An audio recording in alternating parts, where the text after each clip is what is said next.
Hey, what's going on, everybody? We are out here in Nashville at Spring Hill Cemetery, just northeast of town, I guess you could say. It's a beautiful fall day, isn't it? It's nice once the heat goes away. It's kind of tolerable to live, down here in the South. We're here to visit the legendary banjo player Earl Scruggs.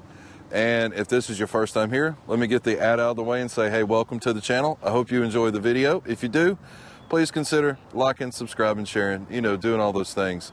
If this isn't your first time here, hey, welcome back. I hope you enjoy the video. I'm trying to get enough of, I think that this tree is probably the nicest one I've seen today so far. A lot of them still haven't changed overall. Some of them are, but yeah, that's the one. So let me get the other part out of the way and say we have the member section. We've got all the things, right? It'll be all down in the description. So let's get this camera turned around. We will go around the cemetery, and apparently there's an ambulance coming this way. But we'll go around the cemetery. We'll talk about his life, celebrate his life, and then we'll go visit the grave and pay our respects. So let's go do it. Oh, let me hop in. I always forget to do this. So put in the comments your favorite song or what you enjoyed about Scruggs, whether it was his solo act, him with Bill Monroe, his playing style, whatever it is. Just throw it down below, because I like to read all the interesting things that everybody has to say about these artists. So yeah, let's get back to the video. As I try to get this, I see a shot and I really want to try to get it. It's a cheesy shot, but hey, just work with me here. So Earl Scruggs was born January 6, 1924 in Flint Hill community in North Carolina. After his father's death, his mother was left to take care of the farm and the 5 children, Earl being the youngest. See, something about that, the flag blowing, the autumn, that's just, I don't know, America, right? The family members all played music. Earl's siblings all played banjo and guitar. Scruggs then took up the instrument. He was too small to hold it at first and improvised by setting his brother's banjo beside him on the floor. He moved it around depending on what part of the neck he was playing. After his father's death, Scruggs seemed to take solace in playing music. And when not in school or doing farm chores, he spent nearly every spare moment he had practicing. Scruggs is noted for popularizing a 3-finger banjo picking style now called the Scruggs style. That has become a defining characteristic of bluegrass music. Sorry, I gotta get these, man, it's beautiful. It's autumn, right? He did not invent the 3-finger banjo playing. In fact, he said the 3-finger style was the most common way to play the 5-string banjo in his hometown of Western North Carolina. So at the age of 15, Scruggs played in a group called the Morris Brothers for a few months, but quit to work in a factory making sewing thread in the Lilly Textile Mill near his home in North Carolina.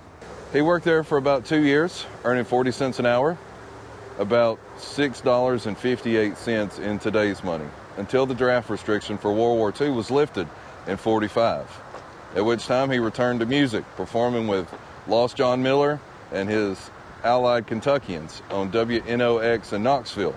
Full transparency, it rained last night, so I really don't want to get my feet wet, so I may not walk through as much of the cemetery as I'd like to.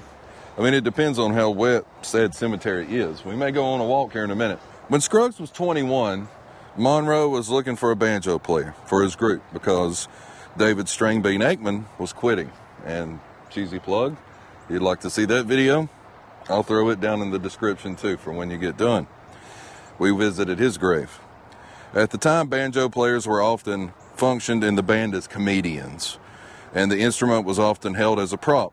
Monroe, along with a band member Lester Flatt, auditioned several banjo players who had the same traditional playing style as Aikman. When Scruggs auditioned for them at the Tulane Hotel in Nashville, Flatt said, "I was thrilled. It was so different. I had never heard that kind of banjo picking." Scruggs joined Monroe in late '45, earning $50 a week. That's about $822 in 2022 money.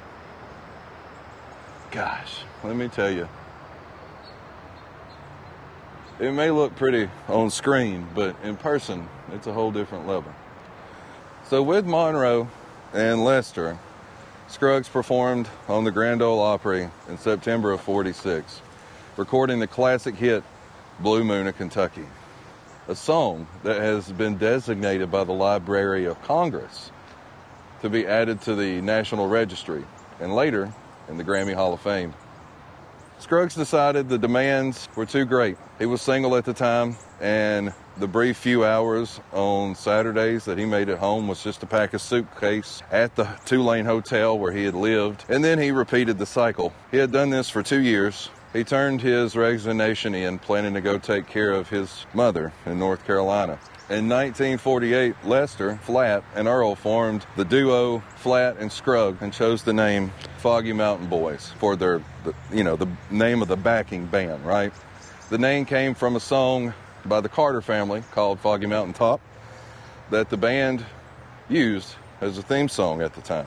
On September 24th, 1962, the duet recorded The Ballad of Jed Clampett for the TV show The Beverly Hillbillies.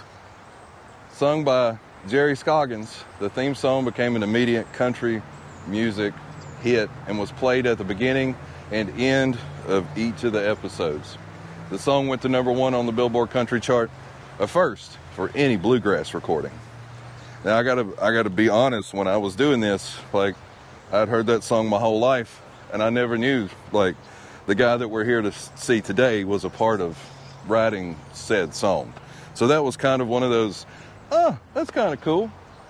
So yeah, gosh, man, it is so nice. I cannot say, I haven't been able to get out in a while to do this, and since then the heat went away, and I forget how nice it is to be outside when it's not 1,000 degrees and 100% humidity. So let's continue on around, and we'll see what else we can find. We'll talk about his life, and we're getting close. We're almost to the grave. In 1969, Scruggs formed a band consisting of 2 of his sons in November of '69. Scruggs was one of the few bluegrass or country music artists to give support to the anti-war movement, like the Vietnam stuff, right? So I thought while we were here, we'd come over here and revisit a grave that we'd been to, just to see how it was looking. And then after this, we'll go see Mr. Scruggs' grave. But a couple months ago, I was here doing Keith Whitley, and yeah, it looks about the same. They took the jug. Somebody left some smokes and some stuff, some fall stuff. Scruggs had to retire from the road in 1980 because of back problems. But the band that he formed with his sons didn't really quit playing until about '82. Despite the group's commercial success, they were never really embraced by the bluegrass or country music purist. In '88, Scruggs passed away from natural causes on the morning of March 28th of 2012 in Nashville. His funeral was held Sunday, April the 1st at the Ryman and was open to the public. And you know, one thing I didn't talk about was when he left Bill Monroe, there was a big deal with that. Like, they didn't talk to each other for decades. Like, Bill Monroe thought it was he had done it on purpose. And even if he did, you know, that's something, right? So here's this plaque, Country Music Hall of Fame. And you can see all of the accolades. He was inducted in '85 into the Country Music Hall of Fame.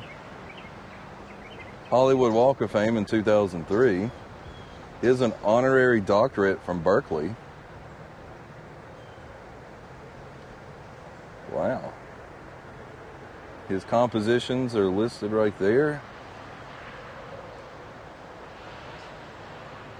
Just pause in a second so you guys can read it. So this is him and his wife, Miss Louise. She passed away in 2006, but that's the whole thing right there, man. Now that's how you do a tombstone, right? So let's get his, let's see what this side looks like. Oh yeah, now this is the money shot right here, right? So we'll start down here. All right, we'll work our way up. Oh yeah. pretty sure right here's safe enough to walk. Look at that. That's cool stuff right there. And then we've got, it says Scruggs was the most influential and most imitated banjo player in the world. On December 8, 1945, he joined Bill Monroe's band and helped give birth to bluegrass music when he introduced the three-finger style of playing at the Grand Ole Opry. That's what we talked about earlier. How about that? You know, there's a lot of important country artists buried out here. Like, I feel like Hank Snow's here, obviously Scruggs, I think maybe Kitty Wells, Roy Acuff. Yeah, there's quite a few people out here. Like, so we're going to have to come back and do a couple more. Like, I was in town, I wanted to come do him today, and there's another one that I want to try to get to, but I don't know if I'm going to make it, so I may end up having to drive back. But that's cool. That's why we do this, right? Like, you and I together, we get to make these trips. And, yeah, man, cool. Earl Scruggs, man. Like, that is neat. Like, freaking Beverly Hillbillies. Like, I swear I'm still in shock. Like, I don't know how I didn't know that. But it's one of those, like, oh, you learn something new every day. So, yeah, thanks for watching. You know, all the subscribe, algorithm, all the crap, right? I got to try to plug it. Because if not, then YouTube forgets the channel exists. It's just one of those things. I don't know why, but it's just one of those things. If I didn't have to say it, I wouldn't. But yeah, if you enjoyed it, you know, comment down below what your favorite song was of his. All that good stuff, right? So yeah, you know what? You never know what you're going to find on the back roads. I'll see you guys next time.